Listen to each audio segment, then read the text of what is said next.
Welcome to the Cool Teacher Extracurricular. School is out. What a day. And thanks for joining us here in the Cool Teacher Lounge. I'm still sweating from that Shakespeare and Urban Dictionary thing. Yeah, you lost that one big time. Gosh, yeah. Not to be a bad winner. Not to be braggadocious or anything. That's not a word. Is that Shakespeare or Urban Dictionary? Okay, let's move on. on. I can't give it up. I can't give it up. She's having a little shell shock from that. You know what? We were talking with Coach before and after, but just about different clever ways that people teach different things. That I did, a little story time here. I don't know if Barbara knows this. I don't know if Coach knows this, but I used to coach football. Coach football for a long time. In fact, back there on the wall, I'll grab it. You talk amongst yourselves. All right. You used to coach. I know you were a cheerleader. I had no idea.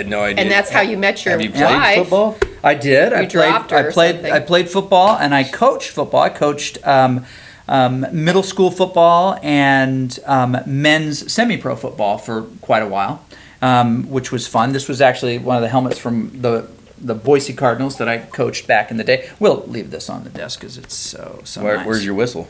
I don't have one anymore. It was taken away from me when I was fired. Coaching. Right.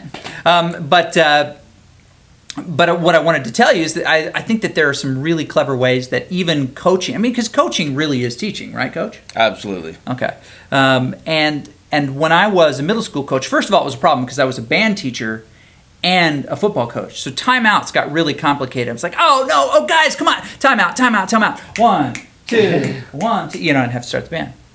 Oh, wow. And then I have to coach them, and then I have to cut the band We should off. have brought that into our multitasking show. It was, that would have been it was definitely switch tasking. Right. Anyway, I digress. But so teaching middle schoolers how to, the basics of formations and passing trees and blocking schemes and just how a play is called was like crazy. We, back in the day, and some folks have probably done this at home coaching, we took a can of spray paint and we drew on the grass the positions for every player. And we put the initials so that it corresponded with the playbook. And then we wrote the number of the gap for running plays.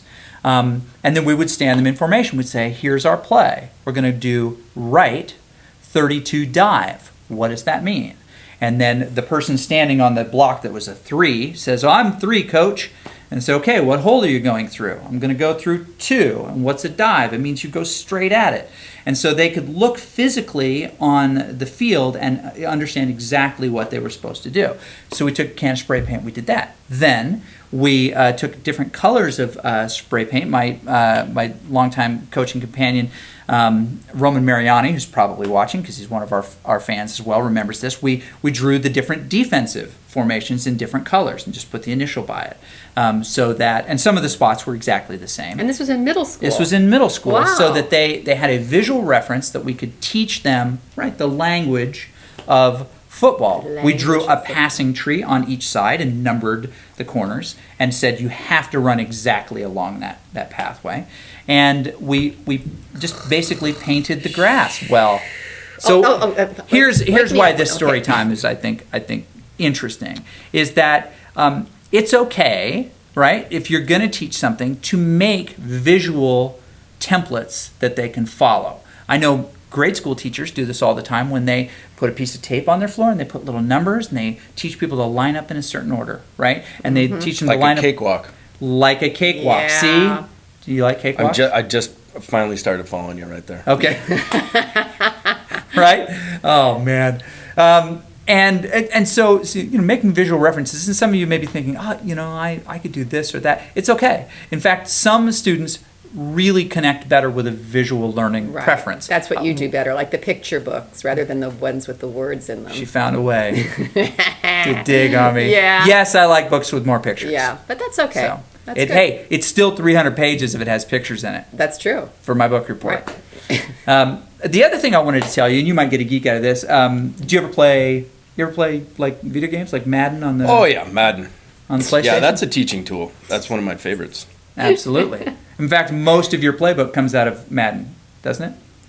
You don't want to give that away. Oh, you're right. You Yeah. don't I want to can't get talk that away. about that. Yeah. So where I taught in Ely, Nevada, some of you may know where Ely, Nevada is. We used to take these massively long bus trips for football games because it's an isolated The place. windiest place on earth. Yeah, it is just about the windiest place. We really enjoyed the summer month.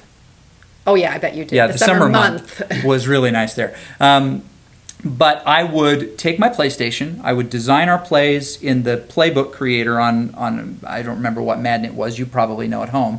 And then I would record it with a screen capture device. It was like one of those old Canopus boxes that you plug the. I don't even remember those. Oh, they're so old. It was like the first way to get FireWire capture of a device into a computer. Oh wow. And I would record the plays and show them following each player one at a time. And I would put some text overlay, and I would record all that onto like a 30-minute tape. how perfect. And so I would put that in our bus VHS player, and we would play it like the half an hour before we got VHS the old player. VHS players.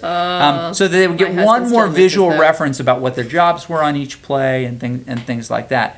Technology to teach football. Hopefully, Coach, that's something that you would like and appreciate. Oh yeah, I love it. Okay, Technology. That's what we're doing. technology. Do you coach with any pieces of technology? Yeah, right here. Okay.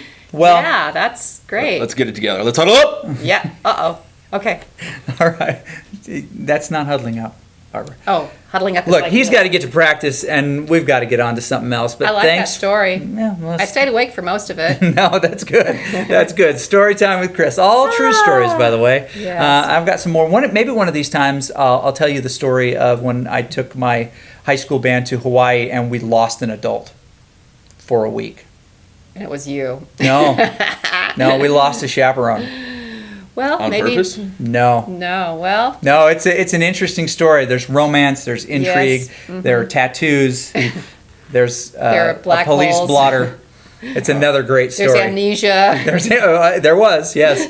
I'll have to tell you that whole story. But thanks for watching. Remember always to share these videos, to like, subscribe. You can win cool teacher stuff too.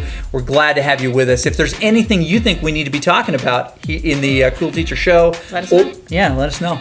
Write it in the comments and tell us what you think. Thanks for hanging out. And Coach, will you be available to maybe referee one of these matches in the future? I will be back if the audience wants it. Okay. We'll have to see. We'll take their silence as approval. Thanks for letting me come on to your little technology pod thing.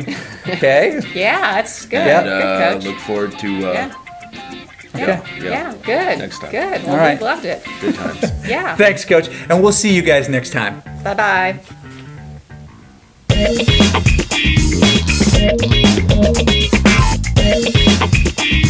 Thank you.